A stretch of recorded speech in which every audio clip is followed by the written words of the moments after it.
Hello and welcome back, everybody. It's Marks here, and today we're going to dive into our third episode of Nemo's War.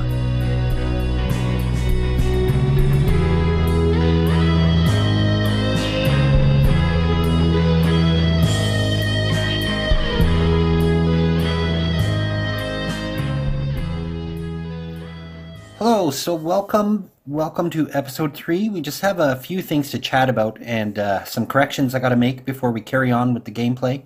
So let's go over some of the corrections first. So in the last episode we had this event come up in the Indian Ocean. We had to seek out this pearl. We did fail the event roll, but we were supposed to lose 2 crew instead of only 1. You only lose 1 if in the dice that you roll a 1 in your failed roll. I think I rolled a 2 and a 3, which means I should have lost 2 crew. So let's see what our crew's at now. So we're going to go from fresh to fit as a correction here. I noticed in the editing of the last video that I had not rolled for this test to gain this card. I just claimed it without rolling. So I did use a cannonball in the last episode, but I reviewed the footage and the cannonball actually didn't have an effect. So I'm not really losing or gaining anything, but I will roll for this now and see if I get it. So I'm not really gaining or losing anything by doing this, but let's roll the dice and see how we fare. Let's risk our Nemo for this test. We need a 10 on the test, and we've got Nemo's +2. Let's roll, see how we do. A little bit of a tougher test here.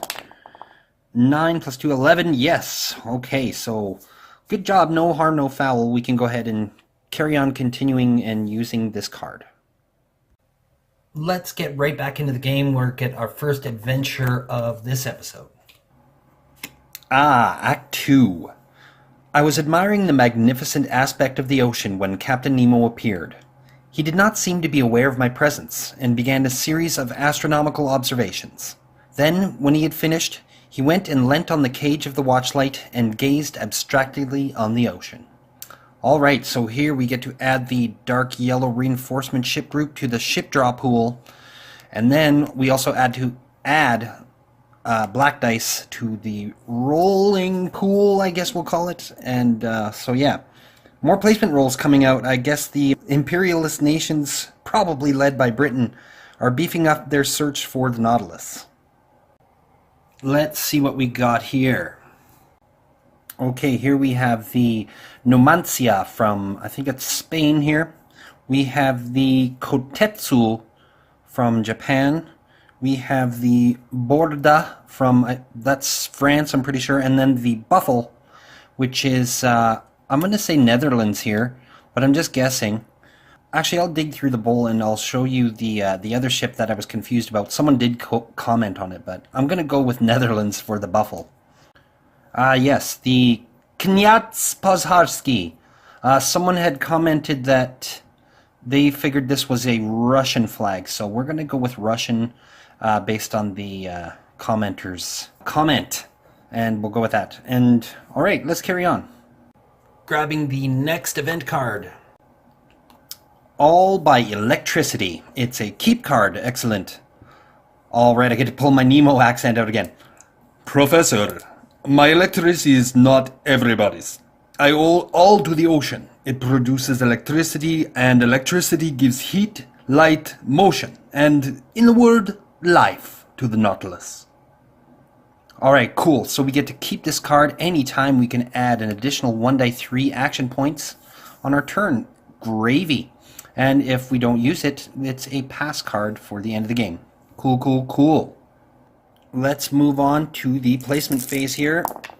Oh, I just love it when they roll off screen. It was a 3, a 5, and a 6. That'll put hidden ships in the North Atlantic and the European seas. I'm getting a little more traffic in the oceans there. And one more in the Indian Ocean where we are currently. Unfortunately, with a 6 and a 5, we get a dismal 1 action point to use this turn.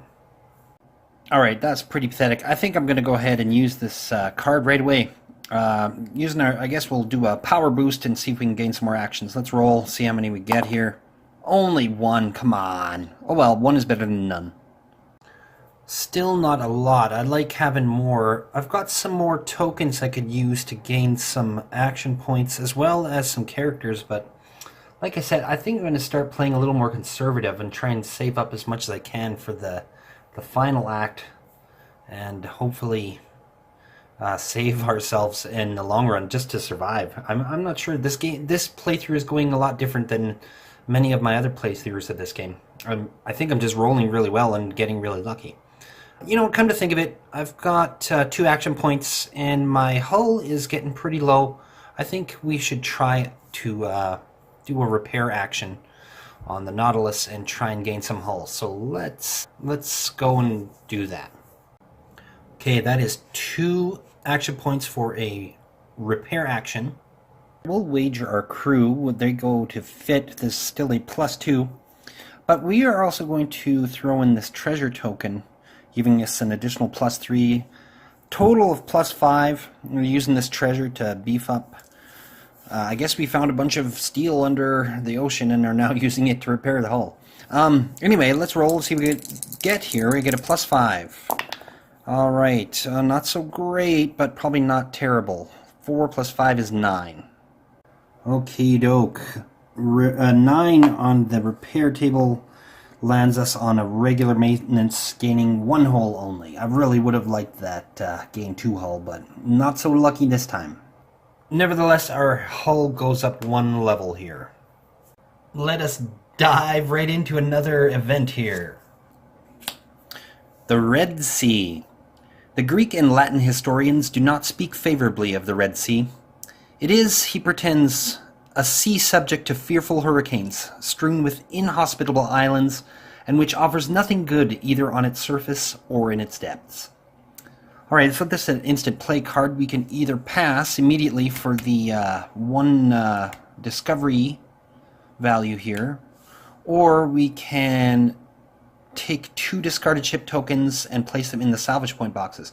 Well, that's not really good. We don't really have any discarded ship tokens at this point, so I think we'll just pass this and gain the what is this? Wonder. Yeah, we gain 1 wonder. We get a ×2 bonus at the end of the game for that, so that's not too bad. At least it's 2 points for us at the end. Alright, let's do that. Okay, placement phase. What do we got here? 2, 3, and 6. Alrighty, that's putting additional ships in the Eastern Pacific and the North Atlantic. I think we're gonna be making our way to Eastern Pacific this turn. Anyway, we still have some in the Indian Ocean to be placed here. And whoopee, at least we get a decent amount of action points to play with this turn. Alright, Nemo and the crew have a long way to go to put an end to all this busy shipping traffic going on in the Eastern Pacific. So we're going to use 1 action point for the Western Pacific, moving on into Central for another one, and putting ourselves in the Eastern Pacific for 1 more. I think we're going to go ahead and start a series of, we'll go with bold attacks. This turn using our periscope, we're not going to gain any notoriety anymore. Well, at least not this time, but let's see who our first potential victim is going to be. Here we have the French whaler Ganji. I think it's going down. I think we'll wager Nemo this time just for a +2. He's got the highest number of resources, so I want to try and keep things even as I can, although he does trigger a defeat result, but whatever. He gets better the crazier he gets. So whatevs. It's +2 for Nemo, and we need an 8 here. Let's kick this thing's butt. Off camera roll. Oh, close. It's 6 + 2 is 8. That is a sunken whaler. Oh, cool. We get a treasure for this one. They must have had something on board. Let's mix it up. Let's see what we get. 2 treasure. Excellent. Okay, the Ganji is the first victim in the Eastern Pacific here. The sinking of the Ganji gains us 1 notoriety. Carrying on with our successive bold attacks here, what's our next target? It is, oh dear, it's the Friedrich Karl, the German battleship. This is not going to be easy here. Friedrich Karl is going to fire on the Nautilus. They need, I need to roll a 10 or higher in order to avoid any hits here, so this is going to be bad. I have a bad feeling about this. 5, oh god. Alright, so that is a hit, and it looks like we are going to take 2 hits this time. Ouch. Let's just roll and see what it's going to be. Oops, that don't count. 2 hits on the... I'll call that a 5. That's the hull. Ouch. The Frederick Carl doing some major damage to the outside of the Nautilus here. Bad. On top of that, the Frederick Carl is super badass. I need a 12 or higher in order to sink this sucker. This is going to be bad. So I'm going to do a little bit of finagling here. I've got this token that I can exchange for a crew, which I'm going to use. That's going to put the crew back up to fresh level and give me that additional +1 for modifier. We're going to wager them in the attack on the Frederick Carl. And we're going to use one of our cannonballs here to give us an additional +2. We'll gain notoriety instantly, which I'll add now. We're up to 26. But Nemo's like, they attacked me. I had to defend myself. Damn right you got to defend yourself. So with the cannonballs +2 and the crews +3, that's a total of +5. Come on, we got to sink this thing. 6 + 5 is 11. No, that is a fail. Alright, I just can't let this go. So we've got an 11. We're going to sacrifice Professor Aronnax here. He gives us a +2 after our roll.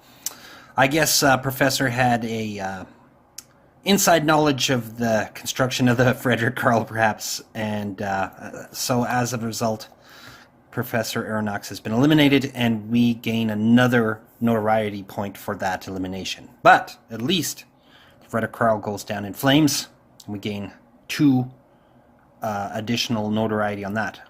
So that's 3 more notoriety. 1, 2, 3. Geez, I wanted to be more conservative, but we gained a lot of notoriety already. However, the Frederick Carl becomes the second victim for us in the Eastern Pacific. And that's worth a heck of a lot of points for us at the end of the game. Warships are an additional 2 points for us with the motive, or the war motive. So that makes this a 7-point score for the Frederick Carl. Poor Conseil, though, he's no longer got his master to follow, so I guess, without question, he's got a new master, and it's Captain Nemo. Alright, that was a pretty eventful last phase. We took a lot of damage, but we did manage to sink the Frederick Carl. But we're going to carry on and do another consecutive bold attack. What is our next victim going to be? It is, oh dear, the Sea Serpent. A giant monster attacking us under the water. Cool, but it looks tough, oh dear. Alright, the Sea Serpent gets to attack first. We don't get any nice modifiers for this. I don't believe that I can use anything, so let's just roll. We need a 10 or higher, dude. This is bad. Oh, you're so lucky. Managed to stave off an attack from the Sea Serpent. Oh dear lord. Oh, my heart's just pumping right now. The adrenaline's going. Alright, so now we need an 11 to kill this Sea Serpent and claim it. We'll use our crew. We get a +3 here. They are still in the fresh. And we've got one last cannonball. I really don't want to let the Sea Serpent go. It attacked me. I must defend myself. So, we get a total of +5. Let's kill the Sea Serpent. Come on. Oh, that one doesn't count. I gotta roll it. Oh, that doesn't count. Does it? I'm gonna go with it. We failed to kill the Sea Serpent. 2 crew were lost in the attack on the Sea Serpent. We failed to roll a 1 in the failure. And the Sea Serpent continues to wander around the Eastern Pacific. All the easy battles are over now. It's getting tougher and tougher. And we do gain a notoriety for missing. So I'll put that up. We're up to 30 now. Yee. We are out of action points now. I think we have time for one more turn. So let's start with the new event phase. Keep card. Good. The Indian Ocean. Now we begin the second part of this voyage under the seas. The first ended in that moving scene at the Coral Cemetery, which left a profound impression on my mind. And so Captain Nemo would live out his life entirely in the heart of this immense sea, and even his grave lay ready in its impenetrable depths. Cool, so we get to keep this card when the Nautilus is in the Indian Ocean. We may pass this card and gain a Nemo and a notoriety. Cool. If we don't use it by the end of the game, it is a failure, but that doesn't really matter because that's, what is that one again? That's adventure cards, and they're -1 for the war motive anyway, so... I'm going back to the Indian Ocean, gain ourselves another Nemo, eventually. Let's do us a placement phase here. What do we got? 2, 6, and 6. Okay. So with news of the Nautilus's defeat at the hands of the Sea Serpent, shipping continues to grow in the Eastern Pacific, which is ridiculous. I mean, there's a stinking Sea Serpent. Nobody cares about the Sea Serpent. Oh well, I guess the Nautilus is more of a threat. That's strange, but okay. And we get 2 placements in the Indian Ocean here, so the first one will go here, and the second will go into the Western Pacific.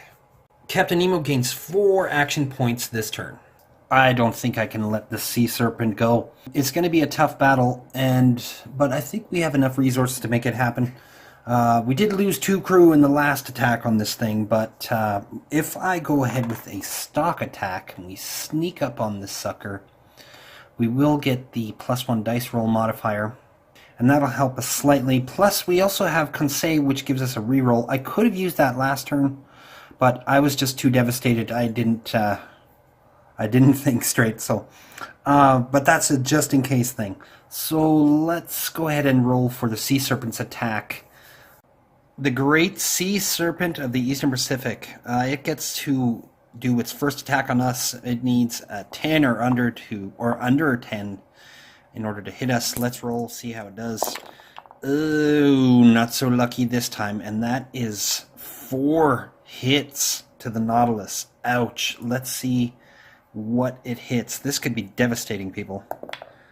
Number 5, that'll be the hull. Oh boy. The Nautilus's hull takes 4 hits. 1, 2, 3, 4. Ouch! We are taking on water and alarm bells are ringing. This is bad news.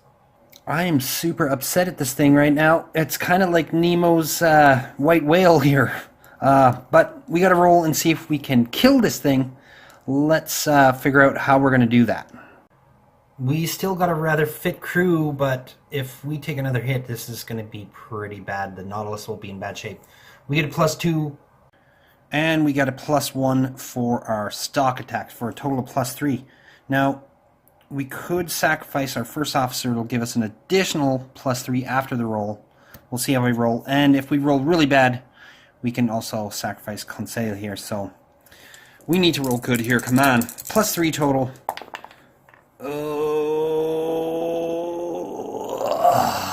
11. Excellent. The Sea Serpent doesn't really go down in flames, but maybe in pools of blood.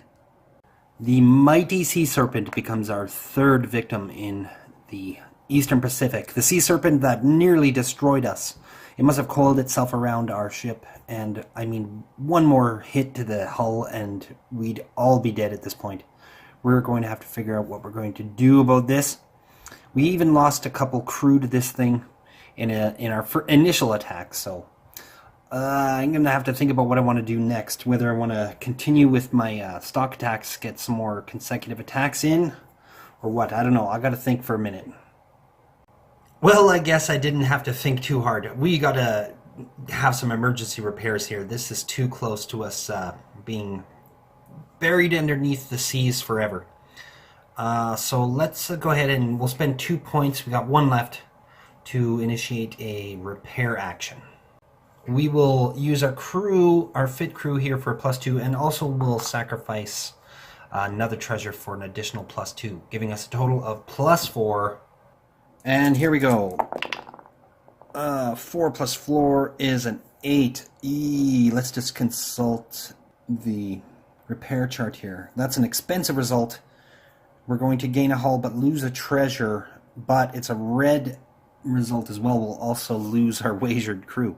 Lost some crew in the construction. Well, I don't think I'm willing to accept that. I'm going to use Conseil here and re-roll him. There's no notoriety gain for him because he's basically a nobody, I guess. So, re-roll. We still get a +4. Come on, baby. All right, +4. Please. Oh, thank you. That's a 10. That puts it as 12.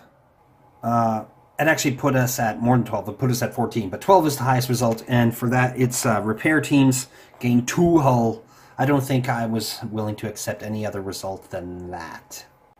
2 hull points gained. I'm still not happy. We must be taking on water still. We've got to work and get that thing back up to operational levels back so we can have no fear, I think, of being lost in the sea.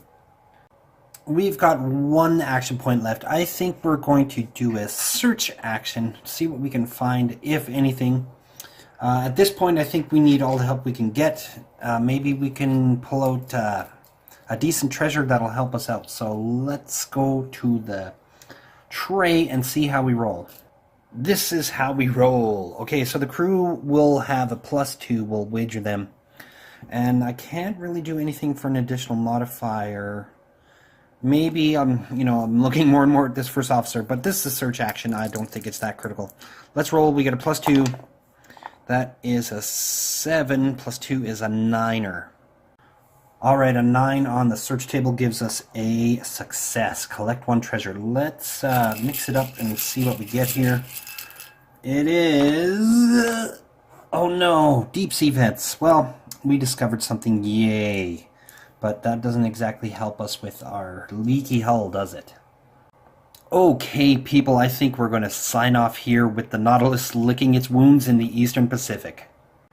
That last series of events was a bit too close for comfort for the captain. Nemo's determination and the crew's good morale are what is keeping the Nautilus afloat at this point. However, considering that the world's navies are now actively in search of the Nautilus, I don't believe the danger is going to be any less from this point on. Stay tuned for the next episode and find out the fate of the Nautilus, its crew, and the salty but determined Captain Nemo. This has been Marks here, and thank you for watching. Bye-bye.